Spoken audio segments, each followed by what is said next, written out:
Kia ora. Well, as you can see, parked up in Picton.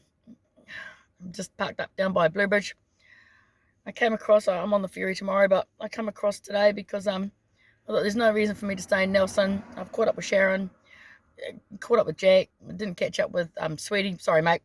I've texted you, but you never got back. So I thought, well, the way when I come across the Whangamoes, it's all ice and grit. So I thought what I'm going to do is I'll come across now. We'll come across this afternoon. And, yep, still ice and grit. And there's a car parked up on the side of the bank on one of the 25k corners. Like this up on the bank. Nose into the thingy. So, yep, someone skid off the road there before. So I thought, right, I'm coming across now. So I left Nelson, I should say, about 2:30. And I got in here just before 4:30, so a couple of hours. Because the roads are shit between here and, oh my God, just on the outside of the Rye Valley. They're all crap. They're all coming apart. And they've dropped the speed limit down. It's now 90 k's. You got 90 k's and 80 k's all the way through. But oh my God, my poor van struggled to get up the hill. Look, I'll see if I can show you without cutting it off. See, look, she is loaded. Sunshine, look at that, loaded right to the gunnels now. So I just thought I'd do a quick video. I've rung my daughter and told her that I'm parked up here. So she's on note. She knows where I am. But I got no internet, so I'll have to upload this most probably when I get on the ferry tomorrow. But beautiful days in Nelson. Cold as mate. Snow on the hill. Freezing cold, eh? You know, this old fart's been sitting there doing a bloody big freeze act going on, eh? But it was really good to catch up with Sharon and that. So yeah, so I parked up. No trucks, which is good. One reason to come across today, because I thought I'm not going to be having a truck parked up my ass. But there's quite a few trucks actually leaving around through here. So I'd say they're loading up and starting their night trip. But I thought the van was just going to cruise all the way up, and it did. It literally cruised up. And the main part of the Whangamoes, it got up there really good. But the second little bit, it didn't. Oh, that doesn't sound too good. Oh, yep, he's got it, I think. So she sort of struggled to come up, but after those two big hills, it can handle anything. So it should be able to handle getting out of Wellington all right. But coming out of Wellington, it's going to struggle a bit as well. So as you can see, I've got my pillow, my sleeping bag, the essential bottle of Coke, some pineapple lamps, and my vape. So I don't know how long that's going to last all night, so it's going to be rather funny. But it's clear night here. It's just the sun's gone behind the hills, and it's a bit of orange over the far side. But so unfortunately, I can't sleep in the back of my van because it's loaded to the gunnels. But I'm pretty sure I can crash in the passenger seat, wrap myself up with a pillow, and wrap myself up with a sleeping bag. I've done it before, although many years ago now. So.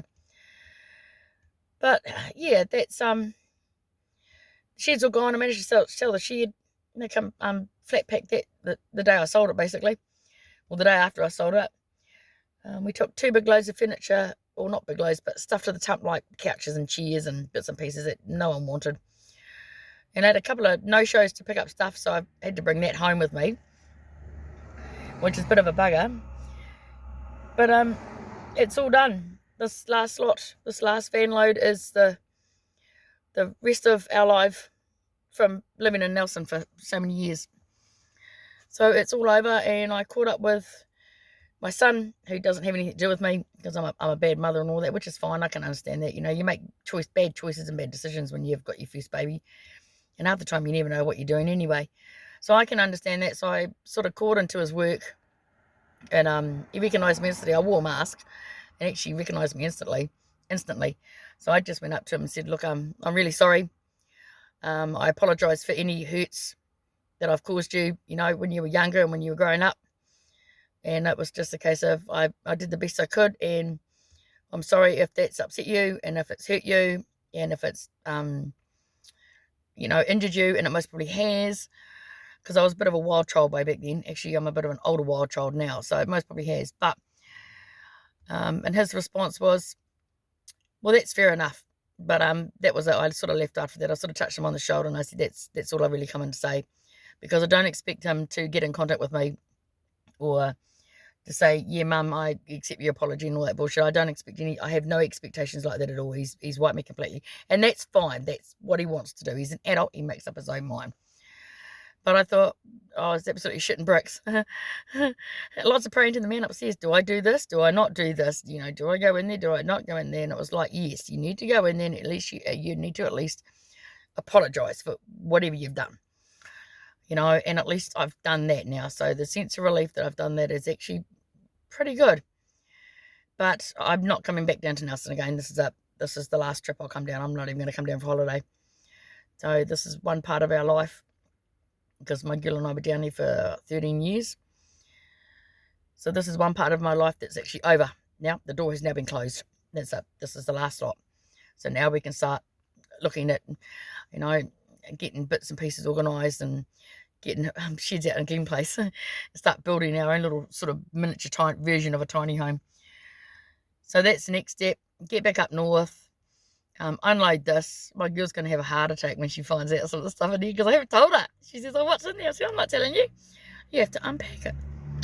You know, and there's lots of goodies, lots of Nana stuff. We've got all Mum's crystals that Mum gave to Squirt before she passed away. So we've got all that. I've got all my rocks and fossils, which is the main thing I wanted to get. Got all my study books. Got all my volcanic soil samples, you know, from different layers from the volcanics around New Zealand. I really want to keep that, because you can't get to that now. You know, sometimes it's a bit difficult to actually get to those places now. So I really wanted to keep those. So I've got all that. Got all my study books. Oh, I just said that, dude, Jackie. Got a whole pile of other stuff, but I'm Google-eyed right now. I have no idea what I've actually got in there. But so it's going to be an interesting time when I get home and we'll unpack it all. But it's going to be interesting sleeping in the van right now. At least I know I can lock the doors. That's a good thing. So it's just a pity I can't sort of upload the same. But yeah, so that's it. So we've done it. You know, it took me, when we moved back up to Palmerston, I come back down and did 2 trips. One trip I come back down to pick up the car, loaded that up to the gunnels and drove that home, and then come back down in the van, loaded that up to the gunnels, and then come back home. So, and this is the last trip. So, you know, downsizing, you got to do it, eh? But like the stuff in the back here is stuff that I'm going to have to go through it again and figure out if I really want to keep it or not. There's some stuff I'm never getting rid of, because, like, as I said, I've got fossils in the back here that you actually can't get anymore in New Zealand fossils. You know, you actually can't get them anymore. And a couple of them, I actually had to get written permission from the landowner when I was doing my course, to actually be able to take a couple home. So that's really cool. And as I say, like a lot of those, you're just not going to get anymore. I'm going to bust just doing the US, so everybody's looking at me.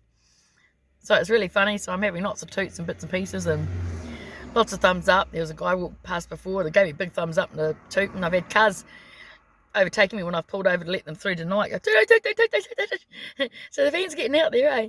You know. But the thing with Nelsonians is that everybody's wearing a mask. You know, they've all got their little maskers on. It's, oh my God. So, I miss the weather in Nelson, because Nelson hardly gets any wind. A beautiful blue skies, but by God, it gets cold. It really does. It gets really, really cold. So on that note, I'm going to sign off. So I'm all packed up, ready to go. I've got my steel cap boots on. I've got my thermals on. Got a beanie. I've got this one on. I've got another beanie in case I need it. Got my gloves. I think the only thing that's going to pee me off is that I'm not quite sure where I can get a coffee from around here, and I don't really want to start the van up because this van's had such a hard workout, and I'm not going to go for a walk, so I might just have to drink Coke, piss Coke out all night. Yeah. See you in the morning. Ka kite anō. Stay strong. Stay protesting. Keep doing it.